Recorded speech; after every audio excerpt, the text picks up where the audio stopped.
Medical history کا پہلا ان پڑھ استاد کیپ ٹاؤن کا ان پڑھ سرجن مسٹر ہیملٹن، جس کو ماسٹر آف میڈیسن کی اعزازی ڈگری دی گئی، جو نہ لکھنا جانتا تھا نہ پڑھنا۔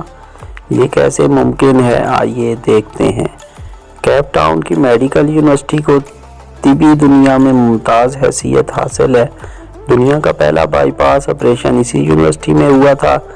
اس یونیورسٹی نے چند سال پہلے ایک ایسے سیاہ فام شخص کو ماسٹر آف میڈیسن کی اعزازی ڈگری سے نوازا جس نے زندگی میں کبھی اسکول کا منہ نہیں دیکھا تھا، جو انگریزی کا ایک لفظ پڑھ سکتا تھا اور نہ ہی لکھ سکتا تھا۔ لیکن 2003 کی ایک صبح دنیا کے مشہور سرجن پروفیسر ڈیوڈ ڈینٹ نے یونیورسٹی کے ایڈیٹوریم میں اعلان کیا، ہم آج ایک ایسے شخص کو میڈیسن کی اعزازی ڈگری دے رہے ہیں جس نے دنیا میں سب سے زیادہ سرجن پیدا کیے، جو ایک غیر معمولی استاد، ایک حیران کن سرجن ہے اور جس نے میڈیکل سائنس اور انسانی دماغ کو حیران کر دیا۔ اس اعلان کے ساتھ ہی پروفیسر نے ہیملٹن کا نام لیا اور پوری ایڈیٹوریم نے کھڑے ہو کر اس کا استقبال کیا۔ یہ اس یونیورسٹی کی تاریخ کا سب سے بڑا استقبال تھا۔ ہیملٹن کیپ ٹاؤن کے ایک دور دراز گاؤں سنٹانی میں پیدا ہوا۔ اس کے والدین چرواہے تھے۔ وہ بکریوں کی کھال پہنتا تھا اور پہاڑوں پر سارا دن ننگے پاؤں پھرتا تھا۔ بچپن میں اس کا والد بیمار ہو گیا، لہٰذا وہ بھیڑ بکریاں چھوڑ کر کیپ ٹاؤن آ گیا۔ ان دنوں کیپ ٹاؤن یونیورسٹی میں تعمیرات جاری تھی۔ وہ یونیورسٹی میں مزدور بھرتی ہو گیا۔ اسے دن بھر کی محنت مشقت کے بعد جتنے پیسے ملتے تھے وہ یہ پیسے گھر بھجوا دیتا تھا اور خود چنے چبا کر کھلے گراؤنڈ میں سو جاتا تھا۔ وہ برسوں مزدور کی حیثیت سے کام کرتا رہا۔ تعمیرات کا سلسلہ ختم ہوا تو وہ یونیورسٹی میں مالی بھرتی ہو گیا۔ اسے ٹینس کورٹ کی گھاس کاٹنے کا کام ملا۔ وہ روز ٹینس کورٹس پہنچتا اور گھاس کاٹنا شروع کر دیتا۔ وہ 3 برس تک یہ کام کرتا رہا۔ پھر اس کی زندگی میں ایک عجیب موڑ آیا اور وہ میڈیکل سائنس کے اس مقام تک پہنچ گیا جہاں تک کوئی دوسرا شخص نہیں پہنچا۔ یہ ایک نرم اور گرم صبح تھی۔ پروفیسر رابرٹ جونز زرافے پر تحقیقات کر رہے تھے۔ وہ یہ دیکھنا چاہتے تھے کہ جب زرافہ پانی کے لیے گردن جھکاتا ہے تو اسے غشی کا دورہ کیوں نہیں پڑتا۔ انہوں نے آپریشن ٹیبل پر ایک زرافہ لٹایا، اسے بے ہوش کیا، لیکن جو ہی آپریشن شروع ہوا زرافے نے گردن ہلا دی۔ چنانچہ انہیں ایک ایسے مضبوط شخص کی ضرورت پڑ گئی جو آپریشن کے دوران زرافے کی گردن جکڑ کر رکھے۔ یونیورسٹی پروفیسر تھیٹر سے باہر آئے۔ سامنے ہیملٹن گھاس کاٹ رہا تھا۔ پروفیسر نے دیکھا وہ ایک مضبوط قد کاٹ کا صحت مند نوجوان ہے۔ انہوں نے اسے اشارے سے بلایا اور اسے زرافے کی گردن پکڑنے کا حکم دے دیا۔ ہیملٹن نے گردن پکڑ لی۔ یہ آپریشن 8 گھنٹے جاری رہا۔ اس دوران ڈاکٹر چائے اور کافی کے وقفے کرتے رہے، لیکن ہیملٹن زرافے کی گردن تھام کر کھڑا رہا۔ آپریشن ختم ہوا تو وہ چپ چاپ باہر نکلا اور جا کر گھاس کاٹنا شروع کر دی۔ دوسرے دن پروفیسر نے اسے دوبارہ بلا لیا۔ وہ آیا اور زرافے کی گردن پکڑ کر کھڑا ہو گیا۔ اس کے بعد یہ اس کی روٹین ہو گئی۔ وہ یونیورسٹی آتا، 8-10 گھنٹے آپریشن تھیٹر میں جانوروں کو پکڑتا اور اس کے بعد ٹینس کورٹ کی گھاس کاٹنے لگتا۔ وہ کئی مہینے دوہرا کام کرتا رہا اور اس نے اس ڈیوٹی کا کسی قسم کا اضافی معاوضہ طلب کیا اور نہ ہی شکایت کی۔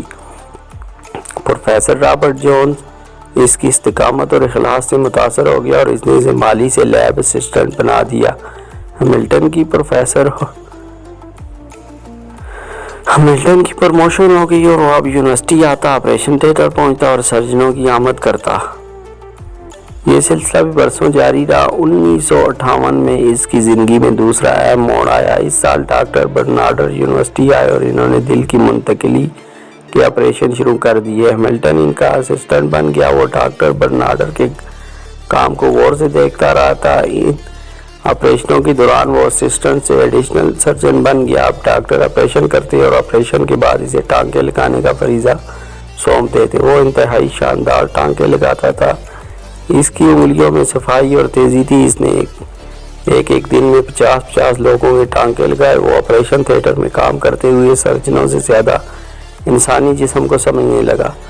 چنانچہ بڑے ڈاکٹروں نے اسے جونیئر ڈاکٹروں کو سکھانے کی ذمہ داری سونپ دی۔ وہ اب جونیئر ڈاکٹروں کو آپریشن کی تکنیک سکھانے لگا۔ وہ آہستہ آہستہ یونیورسٹی کی اہم ترین شخصیت بن گیا۔ وہ میڈیکل سائنس کی اصطلاحات سے ناواقف تھا، لیکن وہ دنیا کے بڑے سے بڑے سرجن سے بہتر سرجن تھا۔ 1970 میں اس کی زندگی میں دوسرا موڑ آیا۔ اس سال جگر پر تحقیق شروع ہوئی تو اس نے آپریشن کے دوران جگر کی ایک ایسی شریان کی نشاندہی کر دی جس کی وجہ سے جگر کی منتقلی آسان ہو گئی۔ اس نشاندہی نے میڈیکل سائنس کے بڑے دماغوں کو حیران کر دیا۔ آج جب دنیا کے کسی کونے میں کسی شخص کے جگر کا آپریشن ہوتا ہے اور مریض کی آنکھ کھول کر روشنی کو دیکھتا ہے تو اس کامیاب آپریشن CR براہ راست ہیملٹن کو چلا جاتا ہے۔ اس کا موسم ہیملٹن ہوتا ہے۔ ہیملٹن نے یہ مقام اخلاص اور استقامت سے حاصل کیا۔ وہ 50 برس کیپ ٹاؤن یونیورسٹی میں وابستہ رہا۔ ان 50 برسوں میں اس نے کبھی چھٹی نہیں کی۔ وہ رات 3 بجے گھر سے نکلتا تھا، 14 میل پیدل چلتا اور یونیورسٹی پہنچتا اور ٹھیک 6 بجے تھیٹر میں داخل ہو جاتا۔ لوگ اس کی آمد و رفت سے اپنی گھڑیاں ٹھیک کرتے تھے۔ ان 50 برسوں میں اس نے کبھی تنخواہ میں اضافے کا مطالبہ نہیں کیا۔ اس نے کبھی اوقات کار کی طوالت اور سہولت میں کمی کا شکوہ نہیں کیا۔ پھر اس کی زندگی میں ایک ایسا وقت آیا جب اس کی تنخواہ اور مراعات یونیورسٹی کے وائس چانسلر سے زیادہ تھی اور اسے وہ اعزاز ملا جو آج تک میڈیکل سائنس کے کسی شخص کو نہیں ملا۔ وہ میڈیکل ہسٹری کا پہلا ان پڑھ استاد تھا۔ وہ پہلا ان پڑھ سرجن تھا جس نے زندگی میں 30,000 سرجنوں کو ٹریننگ دی۔ وہ 2005 میں فوت ہوا تو اسے یونیورسٹی میں دفن کیا گیا اور اس کے بعد یونیورسٹی سے پاس آؤٹ ہونے والے سرجنوں کے لیے لازمی قرار دے دیا گیا۔ وہ ڈگری لینے کے بعد اس کی قبر پر جائیں، تصویر بنائیں اور اس کے بعد عملی زندگی میں داخل ہو جائیں۔ میں رکا اور اس کے بعد نوجوانوں سے پوچھا، تم جانتے ہو اس نے یہ مقام کیسے حاصل کیا؟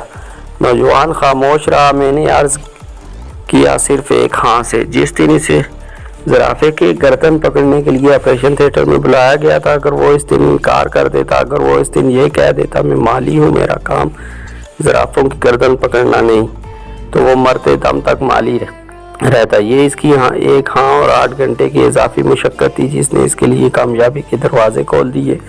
وہ سرجنوں کا سرجن بن گیا۔ ہم میں سے زیادہ تر لوگ زندگی بھر جاب تلاش کرتے رہتے ہیں جبکہ ہمیں کام تلاش کرنا چاہیے۔ دنیا کی ہر جاب کا کوئی نہ کوئی کرائٹیریا ہوتا ہے اور یہ جاب صرف اس شخص کو ملتی ہے جو اس کرائٹیریا پر پورا اترتا ہے، جبکہ کام کا کوئی کرائٹیریا نہیں ہوتا۔ میں اگر آج چاہوں تو میں چند منٹوں میں دنیا کا کوئی بھی کام شروع کر سکتا ہوں اور دنیا کی کوئی طاقت مجھے اس کام سے باز نہیں رکھ سکے گی۔ ہیملٹن اس راز کو پا گیا تھا، لہٰذا اس نے جاب کے بجائے کام کو فوقیت دی۔ یوں اس نے میڈیکل سائنس کی تاریخ بدل دی۔ ذرا سوچو، اگر وہ سرجن کی جاب کے لیے اپلائی کرتا تو کیا وہ سرجن بن سکتا تھا؟ کبھی نہیں۔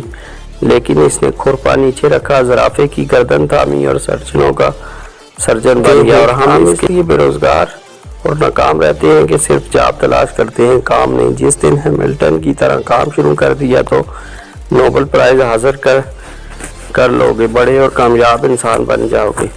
جی تو ویورز، بہت اچھی لگی تو دوستوں کے ساتھ شیئر کرنے کے بعد ہمارے چینل کو سبسکرائب کر کے بیل کا بٹن دبانا ہرگز مت بھولیے تاکہ ہماری نئی مزید آنے والی ویڈیو آپ کے پاس جلد سے جلد پہنچ سکے۔ اپنا اور اپنے چینل والوں کا بہت خیال رکھیے گا۔ فی امان اللہ۔